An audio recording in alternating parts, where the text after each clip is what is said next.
ዛሬ ወደ ታሪክ ማህደር ወደ መካከለኛው ዘመን እንጓዛለን።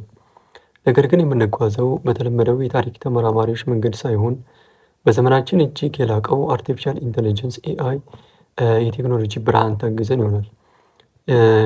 ሳይንቲስቶች እና የታሪክ ተመራማሪዎች የላቁ የኤአይ መሳሪያዎችን በመጠቀም ለዘመናት ማንም ሰው ሊያነባቸውና ሊተረጉማቸው ያልቻሉትን የመካከለኛው ዘመን የተሸሸጉ የቤተ መንግስት የደህንነት ሴራዎችን፣ ጥልቀት ያላቸው የፍቅር ደብዳቤዎችን እና ሚስጥራዊ ዲፕሎማሲያዊ የግንኙነት ሰነዶችን መፍታት ችለዋል።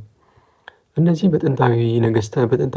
በጥንታውያን ነገስታት፣ መነኮሳትና ሰላዮች የተጻፉ ሰነዶች ለዘመናት ሳይነበቡ የቆዩ በሶስት ዋና ዋና ምክንያቶች ነበር።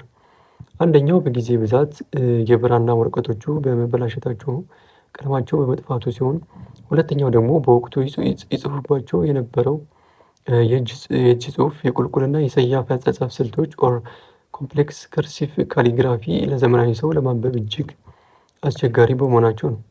ሶስተኛውና ዋነኛው ደግሞ በወቅቱ የነበሩ መሪዎች ሚስጥራቸው እንዳይወጣ ኮዶችንና ምልክቶችን ክሪፕቶግራፊ በመጠቀም ይጽፉ ስለነበረ ነው። አሁን ላይ ግን የኮምፒውተር ሳይንቲስቶች የገነቧቸው የኤአይ እይታ ሞዴሎች፣ ኮምፒውተር ቪዥን እና የቋንቋ ረዳቶች ላርጅ ላንጉጅ ሞዴልስ እነዚህን የተበላሹ የብራና ጽሑፎች አንድ በአንድ በመለየት የጠፉትን ቀለሞች በዲጂታል መንገድ በማደስ እና የተወሳሰቡትን በእጅ የተጻፉ ፊደላትን ወደ ዘመናዊ ጽሑፍ በመቀየር ረገድ ተአምር እየሰሩ ይገኛሉ።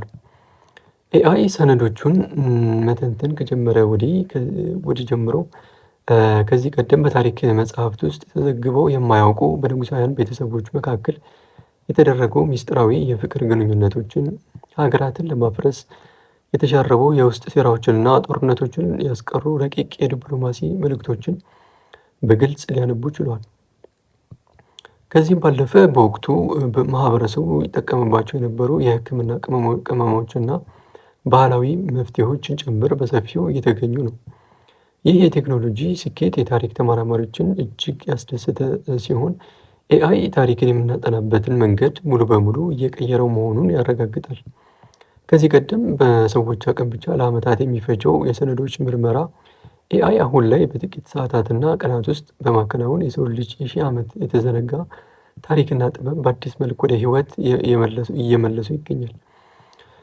በአጠቃላይ አርቲፊሻል ኢንተለጀንስ የወደፊቱን የዲጂታል ዓለም ለመቅረጽ ብቻም ሳይሆን ወደ ኋላ ተመልሶ የሰውን ልጅ ውብና ሚስጥራዊ የታሪክ ምዕራፎችን ለመግለጥም ትልቁ መሳሪያ መሆኑን ይህ አስደናቂ ስራ በተግባር ያሳየናል።